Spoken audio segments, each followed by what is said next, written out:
Welcome to Backstage Pass. I'm your host, Mike Shea. Today's guest is Davey Suicide. Now, there's a frontman, Davey Suicide, and there's the band, Davey Suicide. And the best way to describe the band, Davey Suicide, is think of like one of those cars in Mad Max and all the crazy guys on it, and they going a million miles an hour and just being crazy. That's Davey Suicide, the band on stage. Even though we talk about it in the interview, I do think the best way to see Davey Suicide is in a small club. It's my own personal preference because it's larger than life. It's actually a real performance, and it definitely wakes you up. So Davey comes from Baltimore, and one of the great things doing this interview was just how much he opened up about his childhood and how he spoke his feelings and his thoughts through his art. And he's so multifaceted. He's not only a musician, but he is an artist, and he's a painter. He does amazing paintings, and he's for hire. And he's an amazing clothes designer, and he makes costumes, not only for friends, but also for bands. And he's also an amazing tattoo artist. And one of the cool things he does is he actually does tattoos for fans that hire him along his tours, which is, it really is the ultimate meet and greet. Davey kind of put himself on the map a little bit in an unfortunate way a couple of years back when he went online and he made a video basically making a call for help and making a statement about the contractual situation that he was in with his then label, Standby Records. And this video became viral and blew up all over the place, especially through the music industry and through fellow musicians. And it kind of told the story about the band that signed that contract that kind of locked them in forever and turned into a nightmare. And they ended up settling out of court, but that video really changed a lot of things for Davey, and not only professionally but also personally. And now they're doing everything on their own again, like how they started. And I've never seen him this happy and so at peace. And he's a pure gentleman, and he's very smart. And I really love talking with him. I've never been able to talk to him in a podcast before. And also, by the way, I keep wanting to call this the AP podcast, so I'm gonna have to talk to the team about that because this Backstage Pass thing is cool, but I keep calling it. I want to call it the AP podcast. But anyway, I digress. So when he showed up at the office today to do the interview, one of the first things he came out and started talking about was his recent trip to Russia. He'd never been there before performing, and I saw his tale kind of unfold on his Instagram account. And so he started to talk about his trip, and I said, stop, save it for the podcast. Let's keep it raw and fresh and real. So one of the first things we start off talking about is Russia.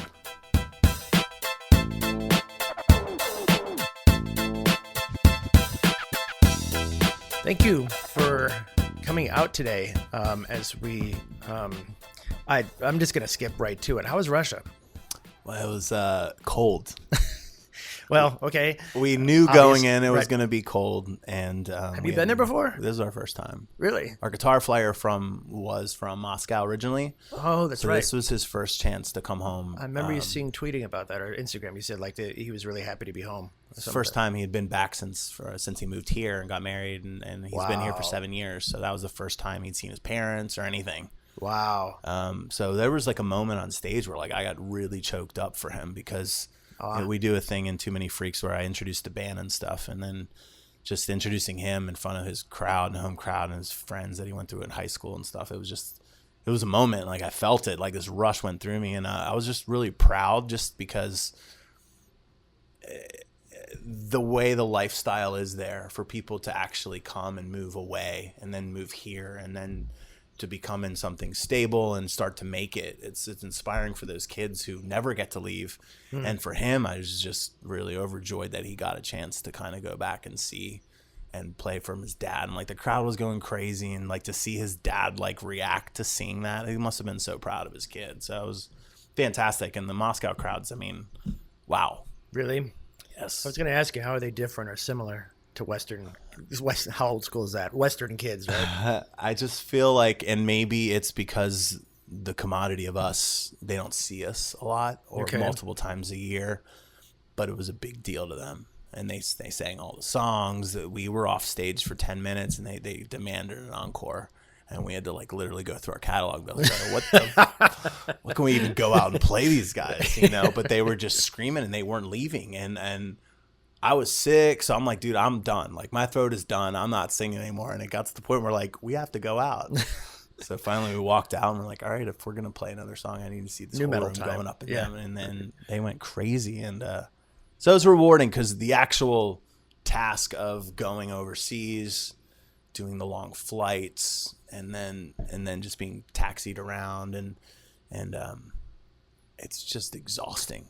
So when you have those kinds of shows where they're so excited to see you, it cancels out the hardships of doing it. So what who was it? A friend of ours was talking about, she went to Russia and she just said that the whole time she was followed. She, you know, and she felt like it's really different there. Like some of the stereotypes that you hear are actually true, you know, whereas other ones, like, you know, you can go back and it's not so prevalent now, but I remember, God, when I was a kid and the Russian audiences, they would have to sit. They couldn't stand up and applaud, or they have to sit in chairs. Oh, wow. During the concerts. So, you know, did you ever have any sort of vibe that you were, you know, like something weird was going on? People were watching you. You were being double, triple checked on everything. Anything like that? Not weird. I mean, when we checked into our hotel, obviously they knew we weren't from there. And then we had a guy that was basically escorting us everywhere. So they knew that something was going on and we were bundled up and stuff, but someone else was handling it. So, but I didn't get any like weird stalker vibes or whatever. We went to eat next door and some girl wanted a picture and knew us, but I didn't get like an uncomfortable feeling. I never felt like we were going to die or anything. But when we were going from St. Petersburg, going from the taxi into dropped off at the airport, our bass player left his laptop case and his book bag in the cab. And they drove off. And we're like, fuck, you're never going to see that again. And, right. Luckily, Nico, our guitar player's dad, called the person who set up the arrangement of the cab, and we located it, and they're going to mail it to us, which we lucked out on because that was... Well, okay. Yeah. Well, that's pretty cool. Yeah. So how were the Russian fans for you? Did they know more about you than you thought? Yeah, because they had a VK page up. That one of our fans had made over there. So they had that already, and they were just very thankful. Like, we've been waiting so long. And, you know, this band's been around for 7 years now. So I guess if you latched on in like the first EP, that era, that was a long time. But now that we've done it, I'm like, all right, we can do this again. Like, let's just keep going back. But I definitely felt like there's a good core to build on easily there, you know? And they're excited to see a show. It's not like where I think a lot of times America's got the microwave generation, and it's just... There's so much to do and there's so much to see where people just take everything for granted because they can watch it on their laptop so they can see their favorite bands any day of the week in LA, you know what I mean? So there's definitely a very appreciative vibe there. Was there anything about your travels over there that made you happier that you're from here? You hear that a lot from people that there's a couple other some more mutual friends came back from over there probably over the past 2 years, and I saw on their socials and stuff, and they're like, I was a blast, but I'm just thankful I live in America. Well, like the UK, everything was filmed. Like they have cameras everywhere, right? And everything's on top of each other. They build up. They don't build apart because everything's cramped, right? And then you pay pretty much to park. Everything you have to do is paid, or it's mandated for a specific time. So that made me feel grateful to live here because we can go park in Target or Walmart all overnight and we don't get screwed with. You know, you park for an hour and a half or 2 hours there, they're ready to write you a ticket instantly, you know. I thought that the preservation of buildings and stuff was cool in the UK and in Germany, you know, and even in Russia. You know, they don't really try to update things. They just make it functioning and they keep the aesthetics. I thought that was cool. Obviously here, everything has to be new. Right. The one thing I noticed when we were landing in London was the city, how everything's gridded out, east, west, north, south. It just looked like someone fucking threw it on the ground and just hoped for the best because they didn't have a model. It's all those Roman roads they had, you know. Oh, zigzags the roads everywhere. went where the trails were. Yeah. Right. And here, it's all thought through, and we had kind of a blueprint of a different country to work off of. And that's why I guess people here, it's so much more advanced because we kind of fixed all the intricacies that were wrong over there. You know? One of the disappointing things, which I should have thought of earlier, but one of the disappointing things, I guess, like if you go to Germany, you go to places like the Netherlands and places like that were bombed a lot. A lot of the historic places have actually been rebuilt. Right. And so they look exactly like they did because they're replicas, because the original places were all bombed to death and stuff. So I don't know, but it's still awesome that they did that, because you're right. In America, they would just put up a new office tower and be the end of it, and put a plaque on the side of it and say, hey, this beautiful thing used to be here. You know, so, but it's great to go someplace and kind of feel like there's some nostalgia. Yeah. Oh, for sure. For sure. You want to just, you know, you're playing tourist the whole time, pulling out your camera and taking photos of buildings. You don't even know what they are. Right. You know? Where are you from originally? Maryland. You're definitely from Maryland. That's right. When did you, and I remember we talked about this a long time ago. You moved to LA when you were how old? You were 2000. Well, it was 2000. It was 10 years now. I've been there 10 years. All right. So you were already out of high school at that point. For sure. Yeah. Where in Maryland were you from? Like Baltimore area. You're from the Baltimore area? Yeah. And what were you like in school? Were you like the cool dude? No. I was like the introvert. I was scared to go to lunch because I didn't have a clique of friends. Like, really? So I would dip out and I would go to the practice rooms in the art and the music department. Were you like the art student? Were you like in that? I was artsy for sure. Yeah. And I would I didn't have a clique of friends to sit with, so I would go to the music room that they had these little booths where you could play and they're soundproof. Yeah. And I would turn the light off so no one would know I was in there, and I would play guitar until lunch was over because I was embarrassed, you know. And I had a couple friends at different schools, but never really didn't have a clique, you know. And I was still like in between like wearing Metallica shirts, and then I had, you know, big old like rap pants on, you know. I was confused, you know. I didn't know if I wanted to be a prep or what I was. Experimenting with genres. Yeah, I was all over the place, but it you know, I knew I liked sports, I knew I liked music, but I didn't know the kind of people, and a lot of people at that time were into like partying and drugs and stuff, and that was one thing that like I was always kind of like feared to stay away from. So actually, although the way I looked was kind of, you know, avant-garde and stuff, but I actually steered clear of it, where a lot of the people I knew were getting fucked up all the time. So. Yeah, no matter what the situation would be, the cops would still nail you, just because I was always I was definitely public you looked at offender number one. Right, exactly. In theory, yeah. Right, exactly. So, it's got to be him. Yep. It looks. Was your hair like it is now? No, but I was getting braids. I had like the braids, and I had like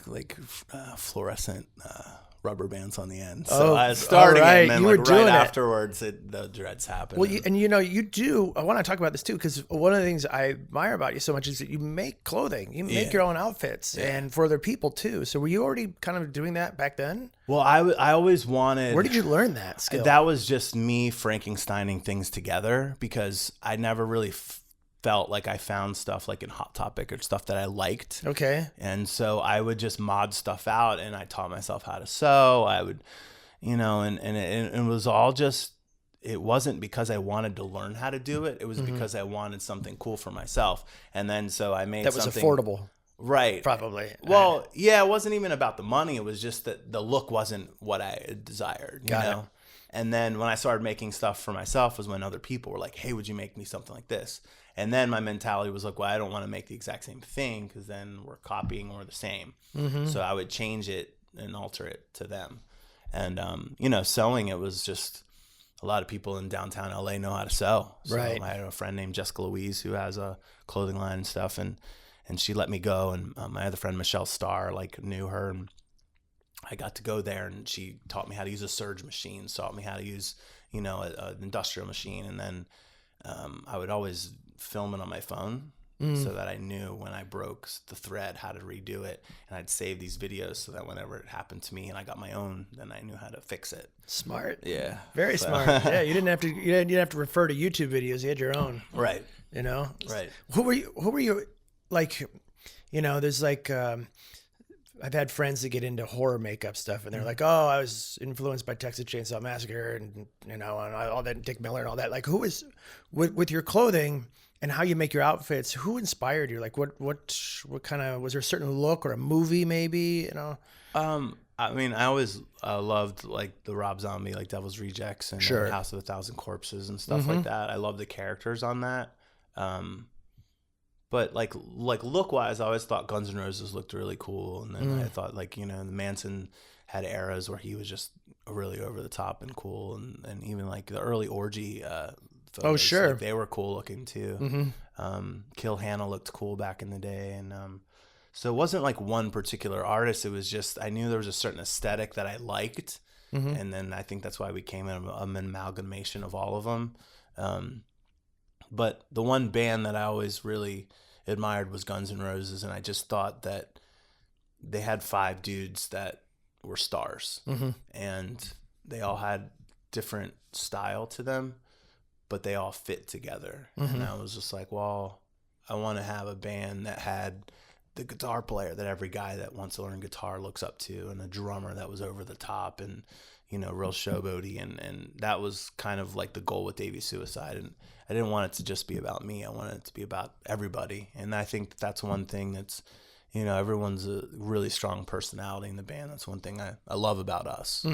Yeah, it's very, you're thinking very cohesively as a unit, and not necessarily just, I guess in a way selfishly. It's just saying, "Oh, this is my deal," and everybody else can figure out what they're doing. Yeah, and the Davey Suicide thing just happened because at that point, like, I had an online following, and people were like, "Why are you trying to rebrand a new band name? Like, the brand is already made.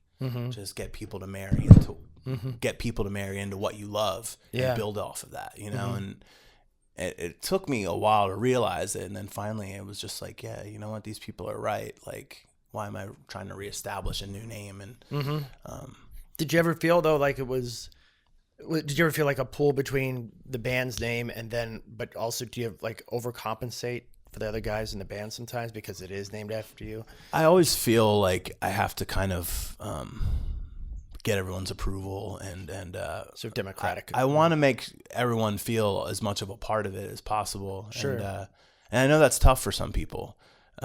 If you look at how Manson handled his situation versus how Rob Zombie handled his situation, there's a way you can do it and you can keep your people around, and then there's a way that you can have everyone leave to the next guy. And so I studied both of their situations because I realized that was who we were getting compared to a lot, even though I think we offer something completely new.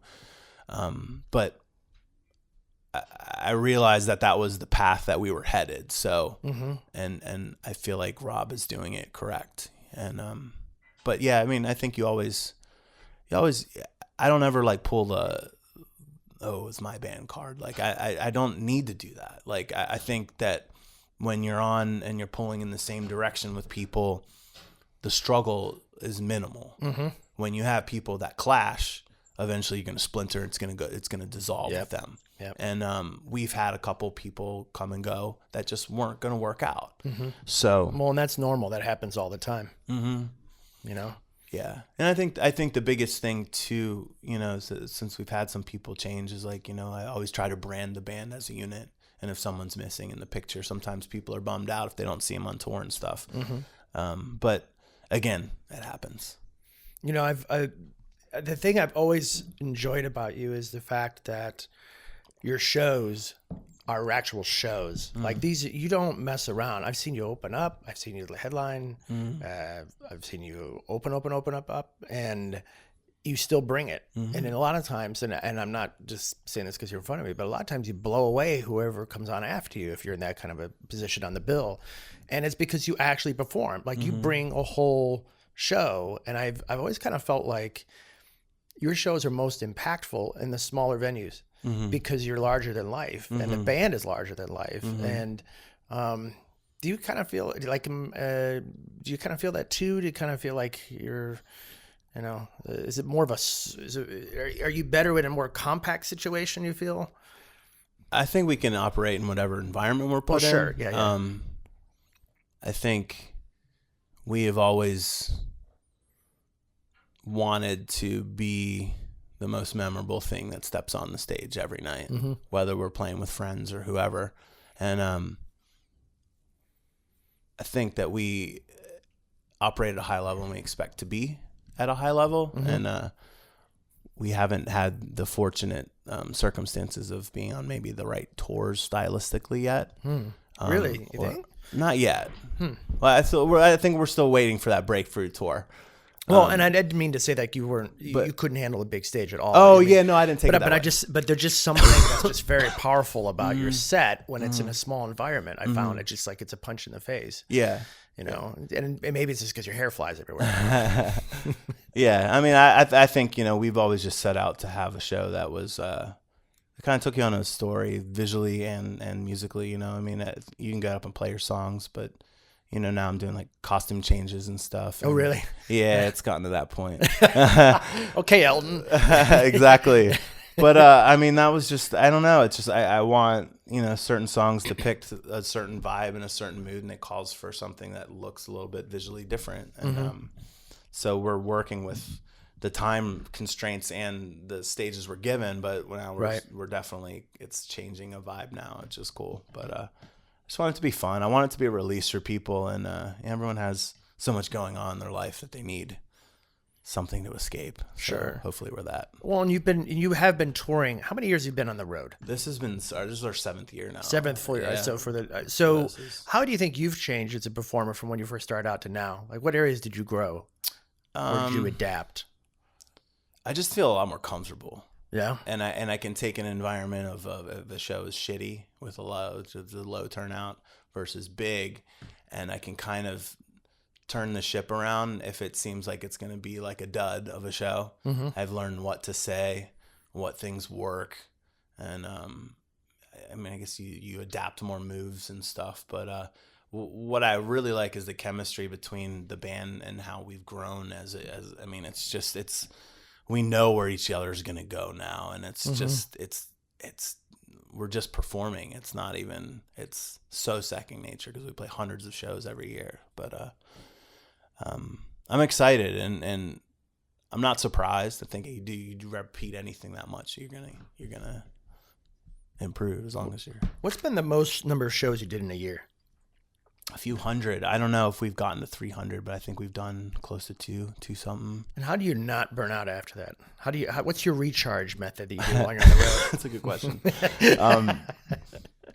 Well, at my house, there's a jacuzzi like in the common area, so I would like to go in there. But I really I love Sports Center, and I'll put headphones on and just watch Sports Center on my phone. And I think it's because I could never do what all these athletes are doing, and I like the camaraderie and stuff. But it's a way to just, and it's so different than music as far as like the content and stuff. So I like to just, even if I'm watching the same show over and over and over, it just takes me away. So do you have what's your sport? Basketball, probably. Basketball? I love the Cavaliers. You know this. Yeah. I love LeBron. That's my man. Yeah, they've had a weird season, that's for sure. I know. But yeah, I love sports. I don't know. It's a good. And I love painting too. Like I'll go through and tattooing. Oh yeah, of course. Yeah, all over your Instagram. But your paintings are just amazing, and you sell them for decent money. I know. I've been getting a few grand for some, and a piece. Yeah. Jeez. I know. Screw music. Well, you know, it's funny because just sit in your jacuzzi and paint from the jacuzzi. I should. Huh?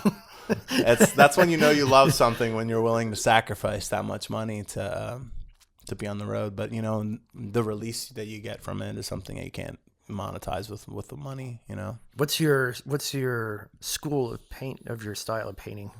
I don't know. I mean, I'm not a realistic painter. I like kind of exaggerative caricature versions of people, and I don't ever grid it out how you would learn in art school to do it. I literally take a canvas and I start I'll draw a little bit in pencil to kind of sort of map it out, but I always exaggerate the eyes. I always make the features really like prominent so you know who it is.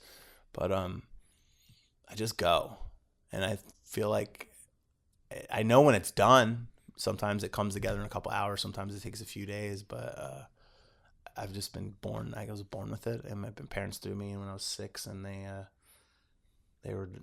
parents were divorced, so they just wanted to keep me occupied just to get me out of their hair for a while. So they threw me in at art. Oh, really? So I would just draw and like be alone and be happy by myself, you know?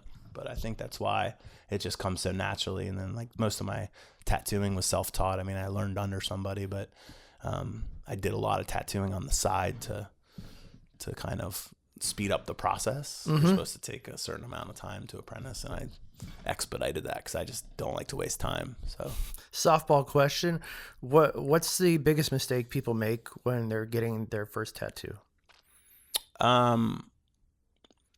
Or a tattoo, if you want to broaden it out. Well, I think a lot of times you want something not because it means something, but because you want something. Those are always regrettable. The relationship tattoos are the ones that are always the worst. And I've always tried to talk people out of it. And they're always like, no, you don't understand. Like, I've never met anyone like this. And 6 months later. You'll be sorry. Always. I've never known anyone that got a tattoo of another person or a matching tattoo that was still together. Even forget the initials. Forget those two. Yeah. Never do the name. Never do the name. Never do the initials. Do a symbol. Or face. You could. Not their face, though. Because if you're doing any of that, you're doomed. And then the Johnny Depp problem, right? Yes. Winona. Yeah. Forever. I know. It's horrible. But I just get something that symbolizes a time of your life, you know? And that person could be the time of your life, but make sure it's not their name, you know? So a symbolism, probably better. I think so. And your first tattoo is probably going to suck, especially if you're like 18 when you get one. So put it someplace people may not see it. I would, you know? But it doesn't hurt then, and then the older you get, then you're like, fuck, this hurts every time. So. Has tattooing gotten to the point? Remember when skateboarding got really big back in the 90s, you know, and everybody was skateboarding, right? And then the whole system collapsed in on itself because it got too mainstream. And it seems like, you know, the past 5 years or so, like there were even a lot of tattooing magazines, and when I saw like a lot of shitty publishing companies that would just do these knockoff magazines and throw them out there and make a buck. And they were doing tattooing magazines and it was always, you know, hot babes and tattoos. And that's the same thing all the time. Has tattooing hit that? There's so many tattooing conventions and, you know, or do you think there's still, I want to say like, it's still special enough. It hasn't been spoiled enough by commercialism and consumerism yet. I guess I look at it as it's a thriving industry, and it's an art industry. So I am happy for that just because it's a creative outlet that is allowing a lot of people to make a lot of revenue. Sure. And people have taken it to the point where it looks like a freaking painting. Oh yeah. People. There's some amazing things. I don't see color in that depth. Like it's amazing to me. A lot of like what Nico Hurtado does, like Paul Acker and guys like that. And the way they see the shades. So I'm impressed by that, but it doesn't bother me that it's over commercialized. It doesn't bother me. I mean, I wouldn't get face tattoos. Like that's just not my thing. Well, that's the new thing now. I know you get a face tattoo and I don't know. And my preference on women is I like them without tattoos, which is weird because I look ridiculous. But, I see. You know, you like the white cheetah. So it doesn't matter. Pure. I mean, if I like a person, I'm not going to care if they have tattoos. Right. But I get it. I tend to be attracted to the ones that are like not all tatted up, which you probably wouldn't stereotypically think that I'd be that way. But I think it's good. I think it's good that people are making money off of it, and I think that it's amazing what people are doing with it.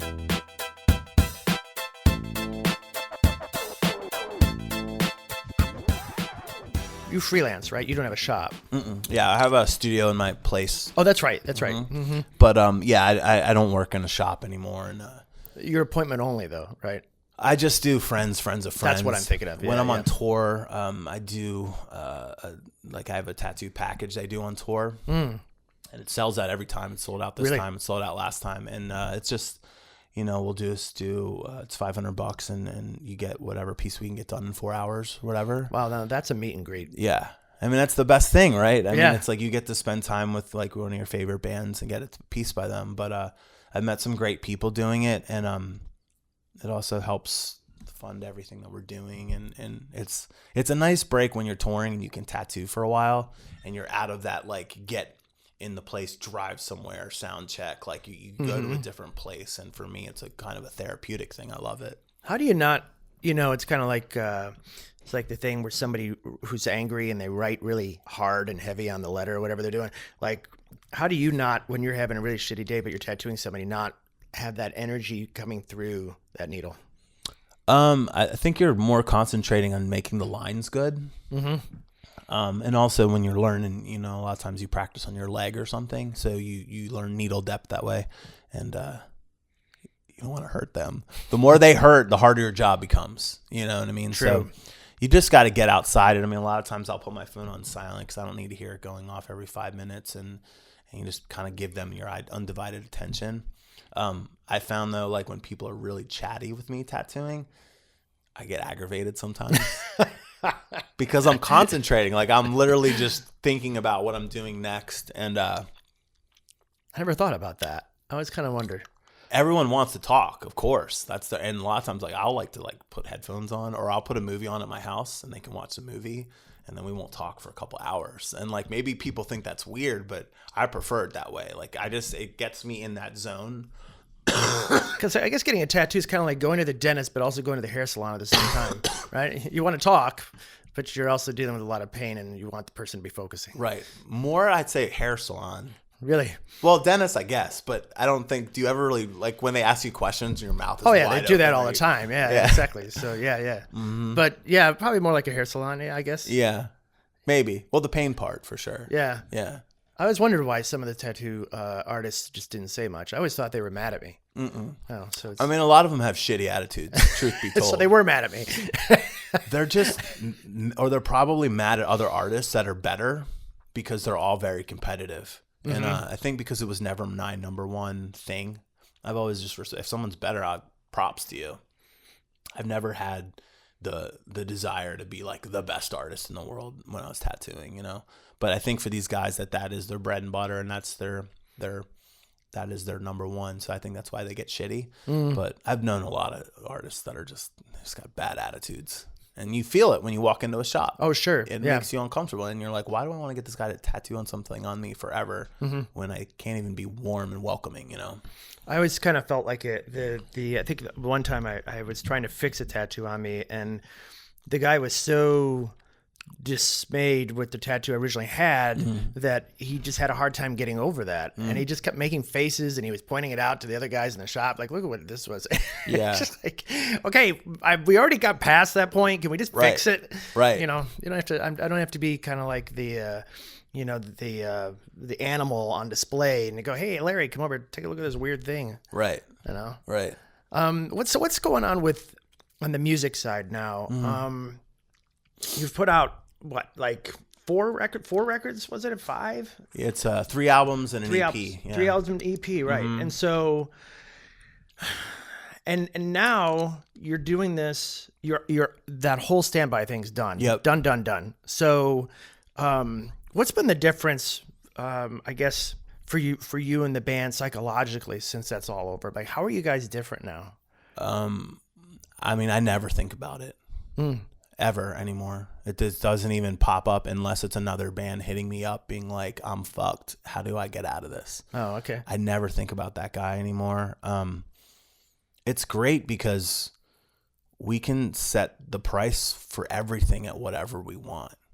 So if we need to move a bunch of units and that helps us with our scans now, we're selling a lot of albums now, especially for an independent band that has no label at all, and we're outselling a lot of bands that have a label and push. So, the freedom, like we wanted to put out a lyric video yesterday. We did it, we put out 5 videos for this album so far, and before when we were on a label, like we would do 2 per cycle or something. And then the other ones we would, or we'd pay for it out of pocket to do it and just give it to him just to put it out, So to be able to kind of feed the machine when you want to is a big thing.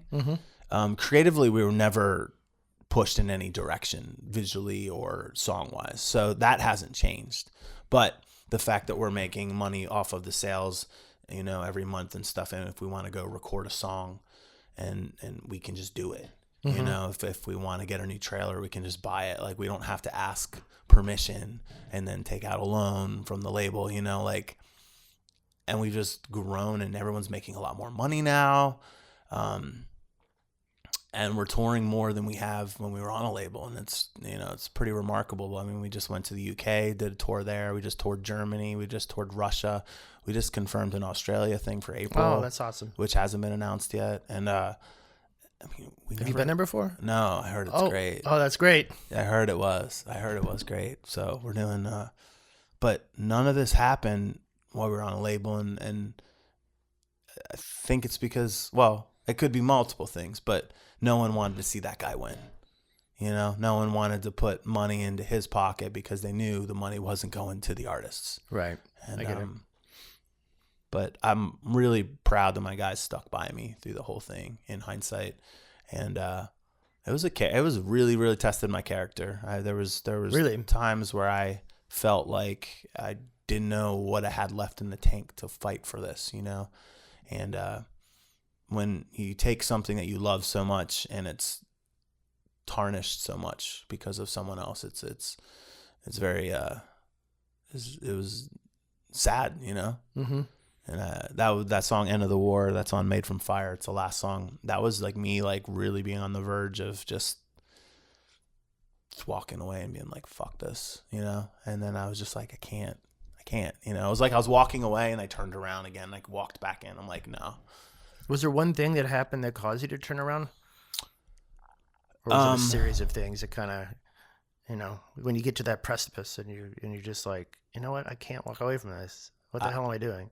Well, I think when I saw how much money I was pumping into this and how much I just kept having to pay retainer after retainer, that was the scary part because I was risking my security of it. Got it. But when I made that video that went viral, after I realized that paying a lawyer wasn't going to get me out of this, going to trial or hearing after hearing wasn't going to get me out of this. And when I made that video, I pretty much threw caution to the wind and I had like middle fingers up. And I'm just like, I don't care if you think this is going to screw up my case. I don't care if I'll never get work in the music industry again. I don't care if you know, you drop me as a client. Mm-hmm. I have to put this out because I need people to know why we've been stunted for so long. I need people to know why we're not on this tour and that tour and why we're not farther along. And like, you know, that was just kind of me pushing send and seeing it go out on the internet. Like I went and I waited like 10 minutes because it was a 10-minute video. No one was responding yet. And I called my manager and I was just like, dude, I just hope someone cares, you know? And then it started to share and I left. And I went and played basketball in Santa Monica, and my attorney that was representing me prior to that was there. And he was like, dude, he's like, everyone in the industry is talking about you today. He's like, they're so fucking proud of you. And it was just awesome. That was all I needed. I just wanted people to know my story. I didn't care what the outcome was. I didn't care if I lost all the money in the lawsuit. I was never at it. It was all principle. It was like, dude, you can't screw me and all these other bands for so long and get away with it. Someone's putting an end to it. And that was, you know, that was it. And then that video was what got us settled that week. You know, I got a call later that day from Will, the lawyer, and he's like, you either got to take this video down or you got to come to a hearing on Monday. And this was on Wednesday. I was like, I'll see you on Monday. He's like, are you kidding me? I was like, yeah, dude, I'm not taking that video down. There's no way. He's like, all right, let me call so-and-so's lawyer. I'll call you back. And I was like, okay. So call me back. He's like, I'll see you at Monday at 9 a.m. I was like, all right, I'll book my ticket right now. And it was just, I don't know. I wasn't trying to be ballsy. I just had to be firm. I had to be stern, and I didn't come that far to just come that far. I had to bury him, bury that situation. I had to move on. I had to have closure. I had to move. And didn't when you came, because that was here in Cleveland. Mm-hmm. When you came here and then I'm trying to remember the story. You literally came in and it kind of all got resolved rather quickly. Didn't it? He had brought a second lawyer to the hearing, and he had brought his wife and his kid, and I just had my lawyer. And this time, like the O.J. Simpson stuff was all over, you know, the Lifetime channel and stuff. I was like, this guy thinks he's O.J. Simpson. Like it was hilarious to me, but I was kind of intimidated, which was of course why they brought him in. And when that the judge we had came out, and he said that he hadn't watched the video. He didn't care. He's mad that we've regressed and we're not progressing. And he just remanded it to the court across the street. I was like, fuck, like, what now? You know, because all I wanted to do is get someone to care, you know? Right. And then so they march us across the street into this other judge, and he walks in, and we're at a round table. Neil and all of his family and stuff is over on one side, and me and my lawyer Will is on this side. And the guy walks in, he's just like, guys, I saw a video today, and I gotta say, it's really interesting. Production value is great. And just for the production value alone, it rolls in your favor. Right. And I was just like, wow, this is gonna work out. And you could just see Neil was like burying in his chair, you know? He just kind of slouched down. And then I had printed out the 70 conversations that I'd gotten on the Facebook from bands saying that he did it to them, or that in some capacity these people had done it. And did you even think that you probably didn't even plan for that there was going to be a lot of Me Too-ism going on? I knew we'd have some. I never thought it would be like to that much. And then that's why I started saving all of them. And then I printed them all out, and I said, look, Judge, I was like, either I'm full of it and all these people and these stories are full of it and he is completely scotch-free, or this is who he is and he's lying to everybody else, including his family. Mm-hmm. And so he took the stacks, and at this point his lawyer's going ballistic because he knows we got him. Oh boy. And you know, they take him in another room, and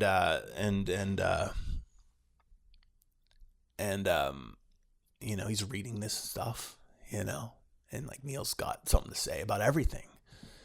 And you know, later on that afternoon, you know, the judge saw me and stuff, and then, you know, we weighed all the pros and cons, and like, you know, he's like, if this wasn't about money for you and this is about freedom and getting your story out, you've done that. He's like, if you can walk out of here today with all your music rights back and you can be free, isn't that what you want? You know?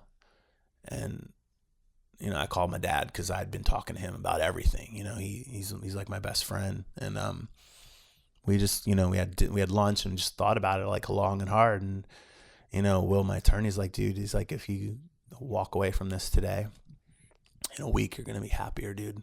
Mm-hmm. He's like, I just know it. And so they put in an offer, you know, and it was obviously not what I wanted, but I learned that a right settlement, neither side is happy. Mm. So I was like, well, this would be that.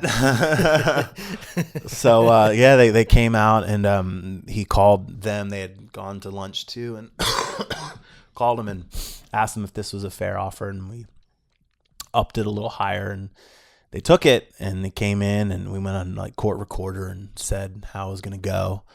And I remember the next couple of days when, you know, they wanted that video and that post down that day. Yeah, of course. Right. And I was like, I'm not taking it down until I have rights and that money's in my account. Like, I'm not taking it down. And damn, the one thing that Neil said was, he's like, guys, he's like, everyone's already seen my face over the internet. A couple more days isn't going to matter. And I loved him for saying that, you know. And so then, yeah, like a few days later, it finally, and he was calling like my lawyer like every 20 minutes. Did he get it? Is it in his account yet? Is it in his account yet? And like, we were just taking our sweet time checking, just bleed him out, like make him suffer a little bit, you know. And then finally it hit it, and I had to delete that thread, which was really hard. Because I wanted to save, I wanted people to know. And then I also I don't want other bands to go through that, you know. Like, if I wasn't as thick-skinned and stubborn as I am, this band would have broken up. But for some stupid reason, I keep doing this because I love it, you know. And we forged through it. And but I'm hoping that enough people remember it that maybe they won't fall down the same path that I did. And I know a couple other bands had gotten out once we got released. They got out too. And do you have other younger musicians or anything like that come up to you while you've been on the road around that time, like after that time, and say like, I saw the video and that I'm listening to you. Everywhere I went. Really? I had no idea how many people like impacted, like even like going to the Roxy like a week later, and I can't remember who I saw, but like New Year's Day was there, and just like the people were just coming up to me and they're like, dude, I think Stitched Up Heart was playing with Gemini Syndrome or something. And they're like, you don't know like how brave you are for standing up against the community for that. Cause I mean, it happens in other label situations too. It's just the wording is such where they can get away with some funny business. And I realized that really it impacted a lot of people. And that was I felt like that was a lot of validation. And to me, I wanted the story out, and I got the story out, and then I was fine. I could walk away from it. I don't think about it anymore unless someone brings it up. I think we're really fortunate to get an honest shot about it now. And, now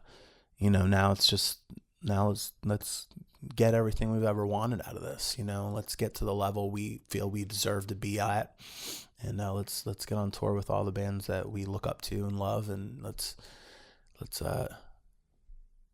get as good as them. And when they move on, we can become we'll take over the driver's seat, It's kind of a semi-cliched question, but what would you say to your younger self now, looking back? Like when you were starting to get into this business, would it be, kind of like that father to son advice, like your dad's been giving you, I'm sure? Like, I mean, I would just be like, you really sure you want to do this? Because it is. But what is it? Is it like, don't be what, some, it's like kind of like, don't be so gullible, or is it like, don't trust people? Like everybody's a little bit all over the scale, right? Yeah, and it wouldn't be a gullible thing, because everything that was supposed to happen was written down. It was just the person didn't abide by what was written, and he knew a certain dollar amount would have to be paid to fight that. So that part I don't mistake in. We had a deal with Century Media at the same time, and I went based purely on what was written in contract. And on paper, I thought I was doing the smart thing. And in hindsight, obviously, Century Media is way bigger, better, more established label, and things could have been way different if we would have gone that path. But I got steered out of it. I was naive. I thought this guy was going to do what he said. But those are the exercises you go through. I mean, I don't look at anything as like a regret, or like, I've never been scared to fail. I think that failure is part of everything. And failure devastates so many people, though. It's almost like so many people have one big failure and they just give up. I know. But if you think about this industry, wasn't made for someone who's going to run from that, because you're going to have people looking up to you for who you are and what you talk about and what you stand for. So you need someone that's thick-skinned. You need someone that can cut through all the critics and the noise. And like, people talk shit about our band all the time, and I find out that they've never even seen us, or they haven't listened to a full album. Of course. They just looked at a picture that's been on an AP feed. And then they call us every name in the book. Right. And it's because of that small-mindedness that you become above it, because you just realize these people aren't happy. Their lives aren't adequate enough, so they have to throw and be a keyboard warrior to someone else because they're just not happy. And I feel bad for them. But for the ones that do throw in the towel and stuff, this wasn't meant for them anyway. This isn't if you are a leader, if you are, you have to be able to persevere. And if you're not built to do that, you shouldn't be in that position, and you're not going to be for long if you are. So that's why, going and maybe getting a secure job is probably the route for you, But, I think probably the people that stay in this industry are incredibly thick-headed, very stubborn, and determined people. And I think that is actually something that's very worth looking up to if you're growing up and you need some kind of guidance or someone to lead you, We have to wrap this up in a little bit, but I want to ask you a little bit about your music. I always like asking the artist their interpretation that music writers get wrong. So how would you describe your music? What would be the term and the words or the adjectives that you would use? I mean, I think at the core, we're a rock band with electronics over it. Mm-hmm. I think a lot of people get misled by the pictures. We're a rock band, and we have big rock hooks, big rock riffs, big rock solos, and I think the keyboards and the synths and the packaging makes people close-minded to the fact that if it looked a different way, people would probably have taken it differently. But that's okay. Mm-hmm. I'm not trying to please everybody, and the people that are going to get thrown off by those little intricacies are not the people that I really want following us anyway. So, I don't know. The majority was never really the goal, you know? It was just, I wanted to share stories with people that could think for themselves and that didn't need to be like on MTV or big publications for them to be like, okay, I can like them because these people accept them. Sure. School of fish. Yeah. Yeah. And a lot of the world is like that. And I would never mind the help of it. And if that would happen to us, I would be pumped about it and be very grateful for that. But I love our fans because they don't have someone in their ear telling them to like something. They just dig it. And I feel like they're very independent. And that's what I love about our fans. Do you, and then lyrically, how would you describe what you write? I think a lot of it is by accident. It's empowering. Maybe because I needed some positive reassurance. I think it's liberating. Provides closure and stuff too. I think sometimes, especially in relationships, I wasn't the best at communicating, and it's given me a way to talk about stuff that I wouldn't necessarily talk to them about, you know, which isn't necessarily the best solution because I should just talk to them. But so you were using the songs to communicate. Yeah, and it's not so literal, which people Right. don't realize. But I mean, you speak in tongues because it's kind of, you know, when you're an artist, you're just kind of a little bit different than everyone else, and you kind of see the world differently than them, and you communicate differently, and you communicate with words or pictures and stuff instead of being direct. And I guess that's where I fell short of, you know, when my parents were divorced, and I didn't understand why I wasn't like the next group of kids who had a happy family and stuff. I instead of, I would just be like, why am I not like that? You know? And my parents couldn't tell me because they created the situation, you know? They're going through their own stuff too. Right.